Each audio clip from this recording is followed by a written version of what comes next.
Hi everyone, welcome to week 11. I hope that your spring break treated you well and you got some rest and enjoyed the weather and all is good in your world.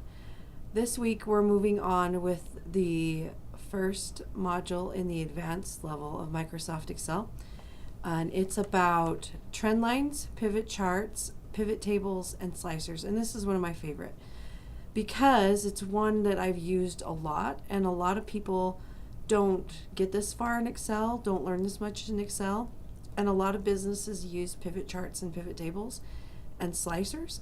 And when people find out that you know how to do these kind of things, they get super excited and they put you in charge of doing a lot of cool data charts and reports and pivot tables, and you become the numbers person and you're the go-to, and they almost worship you because this is such a cool feature that a lot of people just don't know how to use.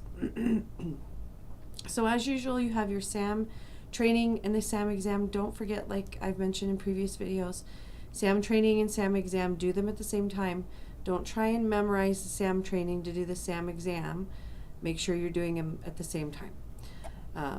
And then you have your usual projects, and you also have an eBasket. And so this week's eBasket, you are creating a pivot table for St. Luke's School, and I've provided you the start file or the data file that you're going to begin this project with, and then you're going to give it a name, and then you're going to create a pivot table, and you're going to add some slicers and some instructions for the user who uses a pivot table, because a lot of times people, like I mentioned, don't know how to use a pivot table or don't even know how to create them. And sometimes you'll have to put little instructions in there to help guide them as to, do this to get this data to produce.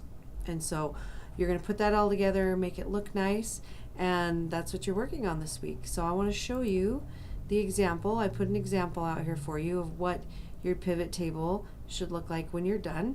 So the one that says data file is the one you're going to use to start it. So you're going to open that up, give it a new name, and then do your manipulation with it. And you're going to follow the instructions as to how you're going to manipulate it, and then you're going to have something that ends up looking like this. So let me go ahead and open it for you. So this is what the file looks like opened. They've created this. There was just plain data in here.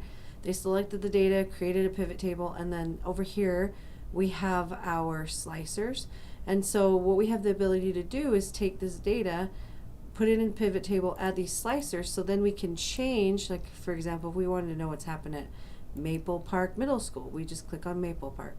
If we want to do West, we do West Elementary. If you want to select, let's do this. Up here on the top, there's a little filter. We can just turn off that filter and it'll show all the data. Say you wanted to select a couple of them, you could do 10th, and then you could hold your control key down and you could choose 4th, and it'll show you the data for specific selections. Now you'll see once we click 10th and 4th, the Antioch, Francis, and Maple are all grayed out, or they're lighter colored, or I guess you call them purpled out, because they don't fall within this slicer selection. So they're not a 10th grade or 4th grade school, and so they're not even included in that calculation. So the ones that are bolded or in the darker color are the ones that fit the criteria of this, what we call the little pivot slicer. So you're going to learn a lot of really neat functions, and I'm not talking functions like formulas and functions. I'm talking about I should just say features, some really cool features of pivot tables, pivot charts. So we could have put a pivot chart in here. It's not a requirement in this assignment, but we could do a chart too that we tie to the pivot table, so that as we change this data, the chart would update as well. So it's really, really cool.